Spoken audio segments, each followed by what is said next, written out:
Bihar ethanol का hub होगा और इथेनॉल में जितना इन्वेस्टमेंट बिहार में आया है इसके लेकर पूरे दुनिया में चर्चा है। अब बिहार में बड़ी तादाद में इन्वेस्टमेंट आया है। हमारी पॉलिसी पहली पॉलिसी बिहार में बनी इथेनॉल की जो 30 जून तक है। बिहार कई राज्य से इन्वेस्टमेंट में आगे तेज़ी से बढ़ रहा है। ये डेमोन्स्ट्रेशन जो हो रहा है ये इथेनॉल से जो ईंधन होगा, इथेनॉल मिलेगा कैसे? आम लोग अगर चाहेंगे इसका इस्तेमाल करना तो क्या? नहीं, अभी तो ये प्रक्रिया है, इन्होंने R&D किया है, ये तो भारत सरकार से अप्रूव कराएंगे, फिर उसके बाद ही ये मार्केट में आएगा। अभी तो ये कोशिश ये हो रही है कि इथेनॉल से जहाँ पेट्रोल में मिक्स होगा तो उससे बहुत बड़ा फ़ायदा होगा भारत की इकोनॉमी को। प्रधानमंत्री जी ने इस पर बहुत बड़ी बैठक की है। बिहार में भी नीतीश कुमार जी ने 2006 में कहा था यूपीए गवर्नमेंट को कि इथेनॉल से हमें वो बनाने दीजिए मक्का और टूटे चावल से। तब अप्रूव नहीं किया, लेकिन नरेंद्र मोदी जी की सरकार ने अप्रूव किया।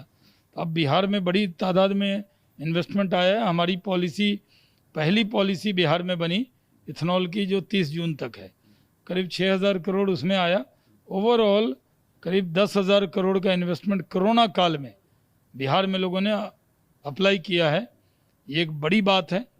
बिहार कई राज्य से इन्वेस्टमेंट में आगे तेज़ी से बढ़ रहा है और मुख्यमंत्री जी की भी इच्छा है कि जिस तरह रोड में, बिजली में, पानी में, सड़क में, कृषि में, इंफ्रास्ट्रक्चर में बेहतरीन काम हुआ और उसको देखकर, और क्योंकि यहाँ सुशासन है, एक एक्सपीरियंस मुख्यमंत्री हैं, एनडीए की सरकार है और मेरे ज़िम्मे जो उद्योग का काम दिया गया है उसको कैसे आगे बढ़ाया जाए इसका पूरा आशीर्वाद केंद्र और राज्य सरकार का है, तो उसको तेज़ी से आगे बढ़ा रहे हैं।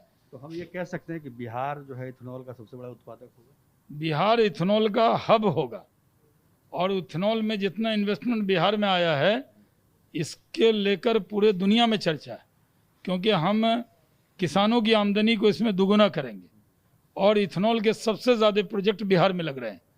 और SIPB में जिन लोगों ने अप्लाई किया, अगर टोटल इन्वेस्टमेंट को ले तो बिहार कोरोना काल में 10,000 करोड़ पार कर गया। यानी नीतीश कुमार जी की सरकार जब से एनडीए की सरकार आई तब से अभी तक आज तक 10,000 करोड़ हम पार कर चुके हैं।